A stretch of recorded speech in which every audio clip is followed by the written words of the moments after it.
Hey crafty friends, it's Joy here, and I am excited to share the super cute American flag and mason jar dies along with some other products. So here is that American flag, and you can do the American flag in two different directions, and I will be showing you that. Then the super cute mason jar.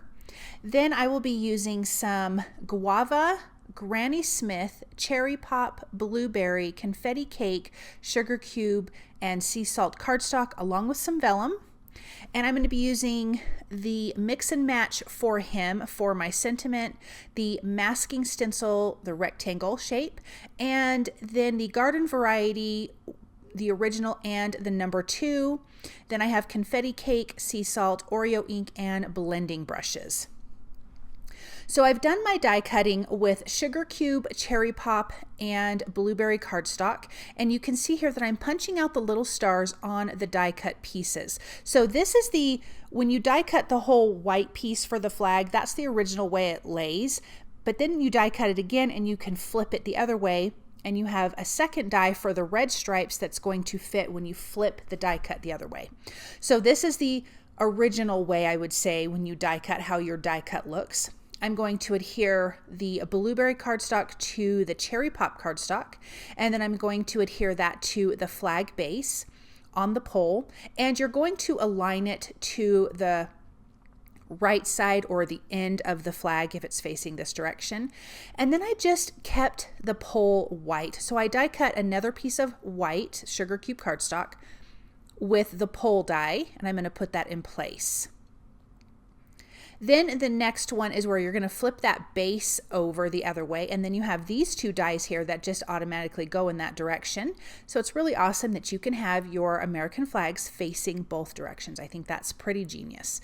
So I'm going to adhere it the same way, but here's the back side of that die. So I'm going to align it to the left side or the end of the flag, and then I'm going to adhere my white pole down. Obviously you could do other colors, but I wanted to keep it nice and simple.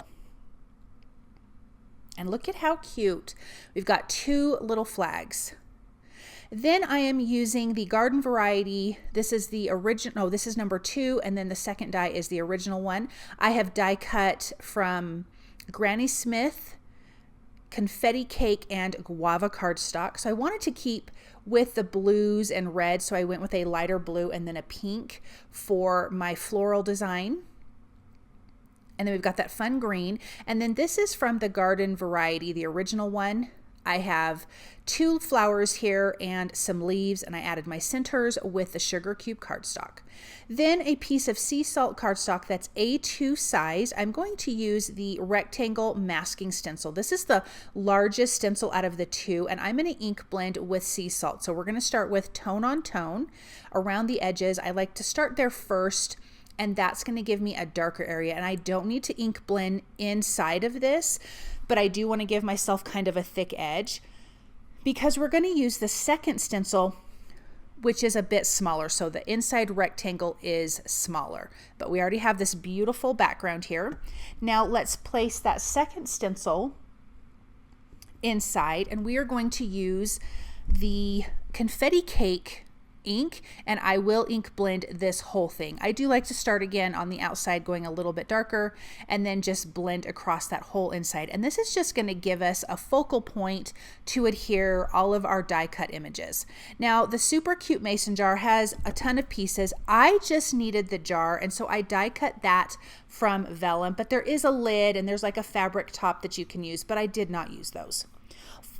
For the sentiment, I am using the mix and match for him, and it says "You Are My Hero." I have that here in the Misty. I'm using Oreo ink. I'm going to ink that up on sugar cube cardstock and then trim that out with my paper trimmer. So there's that cute mason jar. I do not have it adhered down, and I will explain why here in just a minute. So it's not adhered down. I'm just holding it in place and then adding a little bit of glue to my images, and I'm going to tuck them in like the jar is adhered, but it's not. We will get to that in a minute.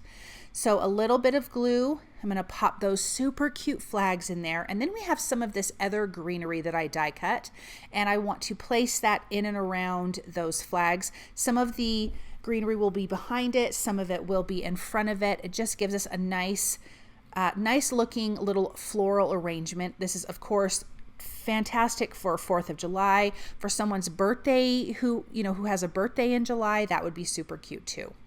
So let's get this last greenery piece in at the top. And then I have those flowers that I'm going to adhere at the bottom with a few leaves, and I'm going to adhere those directly to my vellum. I still want to hold my jar in place so I can see exactly how this is going to look. But now that I'm adding pieces to the vellum, I will be able to then hide my adhesive to adhere the vellum jar, mason jar, to the background. So that's why I did not adhere it yet, because I didn't know where my flowers were going to be placed. I have my sentiment here with a foam sticky strip behind it. Now I can add my adhesive. I'm using some liquid glue, and now I can place this down and adhere it down. And this will be adhered to an A2 size piece of sea salt cardstock. And let's take a look at this. Super quick and easy, but what a beautiful, fun card. And I love these die cuts. I think they're so super cute. Thank you so very much for stopping by and watching. I hope that you enjoyed this project. You can find all of these products at the Tailored Expressions web store at tailoredexpressions.com.